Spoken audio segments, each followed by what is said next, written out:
ایک دفعہ کا ذکر ہے، بادلوں سے اوپر اور پہاڑوں کے پیچھے ایک حسین وادی تھی جسے لوگ پریوں کی وادی کہا کرتے تھے۔ یہاں رنگ برنگے پھول ہمیشہ کھلتے رہتے، ندیوں میں شفاف پانی بہتا اور ہوا میں خوشبو بسی رہتی تھی۔ اس وادی میں 3 نہایت خوبصورت اور نیک دل پریاں رہتی تھیں، زنیرہ، حریم اور عنابیہ۔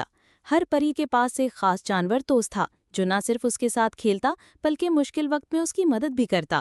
زنیرہ اور اس کا نیلا ڈریگن۔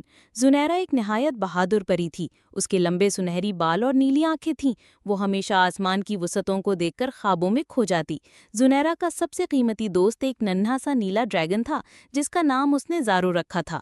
زارو چھوٹا سا تھا مگر جب غصے میں آتا تو اس کے منہ سے نیلی آگ نکلتی۔ عام لوگ ڈریگن سے ڈرتے مگر زنیرہ کے ساتھ زارو ایسا سلوک کرتا جیسے ایک بلی اپنے مالک کے ساتھ کرتی ہے۔ وہ زنیرہ کے کندھے پر بیٹھتا، پر پھڑپھڑاتا اور خوشی سے گرجتا۔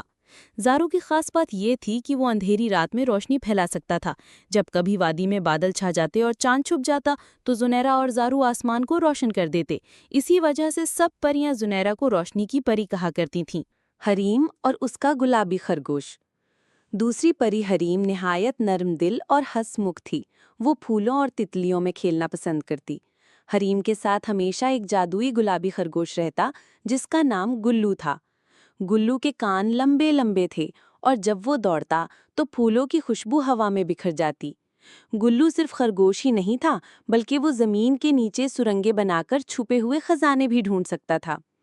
اکثر اوقات جب حریم اور دوسری پریاں کھیلنے جاتی تھیں تو گلو ان کے لیے قیمتی رنگین پتھر نکال کر لاتا۔ حریم ان پتھروں سے خوبصورت زیورات بناتی اور اپنی بہن پریوں کو تحفے دیتی۔ عنابیہ اور اس کی چاندنی بلی۔ تیسری پری عنابیہ سب سے زیادہ عقل مند اور سمجھدار تھی، وہ ہمیشہ سوچ پچار میں رہتی اور دوسروں کی مشکلات حل کرنے کی کوشش کرتی۔ عنابیہ کا دوست ایک سفید رنگ کی بلی تھی جس کا نام چاندنی تھا۔ چاندنی کی آنکھیں زمرد کی طرح سبز تھیں اور رات کے وقت وہ خود روشنی بکھیرنے لگتی تھی۔ چاندنی بلی کو آنے والے خطرات کا پہلے سے اندازہ ہو جاتا، وہ ہلکی آواز میں میاؤں کر کے عنابیہ کو خبردار کر دیتی۔ اسی لیے وادی کی تمام پریاں چاندنی کو جادوئی نگہبان سمجھتی تھیں۔ جادوگر کا حملہ۔ ایک دن اچانک پریوں کی وادی پر ایک سیاہ بادل چھا گیا، ہوا تیز چلنے لگی اور درختوں کی شاخیں ٹوٹنے لگیں۔ پریوں نے گھبرا کر آسمان کی طرف دیکھا تو ایک سیاہ جادوگر اپنے بڑے قلعے کے اوپر کھڑا تھا۔ اس کا نام زالمر تھا، جو ہمیشہ پریوں کے جادو سے حسد کرتا تھا۔ زالمر نے بادلوں کو حکم دیا، اے ہواؤں، اے طوفان، پریوں کی وادی کو اجاڑ دو تاکہ یہ حسین جگہ ہمیشہ کے لیے اندھیروں میں ڈوب جائے۔ پریاں گھبرا گئیں، دریا کا پانی ابلنے لگا، پھول مرجھانے لگے اور جانور بھاگنے لگے۔ تب تینوں بہادر پریاں آگے بڑھیں، ان کے ساتھ ان کے جانور دوست بھی تیار کھڑے تھے۔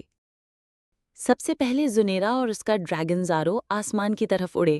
زارو نے نیلی آگ پھینکی اور جادوگر کے سیاہ بادلوں کو جلانا شروع کر دیا۔ بادل چیخنے لگے اور کچھ روشنی واپس نمودار ہوئی۔ اسی دوران حریم نے گلو کو زمین میں بھیجا۔ گلو نے اپنی سلنگوں کے ذریعے جادوگر کے محل کی جڑوں کو کمزور کر دیا۔ محل ہلنے لگا اور زالمر کے جادو کی طاقت گھٹنے لگی۔ عنابیہ نے چاندنی بلی کو آگے بھیجا۔ چاندنی کی سبز آنکھوں سے ایک تیز روشنی نکلی جس نے زالمر کی آنکھوں کو چندھیا دیا۔ جادوگر لڑکھڑایا اور اس کی چھڑی زمین پر گر گئی۔ پھر تینوں پریاں مل کر بلند آواز میں بولیں، ہماری وادی محبت، روشنی اور دوستی کی جگہ ہے، اندھیرا کبھی یہاں نہیں ٹھہر سکتا۔ یہ کہتے ہی زنیرہ نے روشنی کی چمک پیدا کی، حریم نے خوشبو بکھیر دی اور عنابیہ نے اپنی عقل سے جادوگر کی چھڑی کو قید کر لیا۔ زالمر کی طاقت ختم ہو گئی اور وہ شکست کھا کر غائب ہو گیا۔ وادی میں دوبارہ روشنی پھیل گئی، پھول کھل اٹھے، ندیوں میں میٹھا پانی بہنے لگا اور پرندے گانے لگے۔ سب پریوں نے زنیرہ، حریم اور عنابیہ کو گلے لگایا اور کہا، تمہاری بہادری اور تمہارے جانور دوستوں نے ہماری دنیا بچا لی۔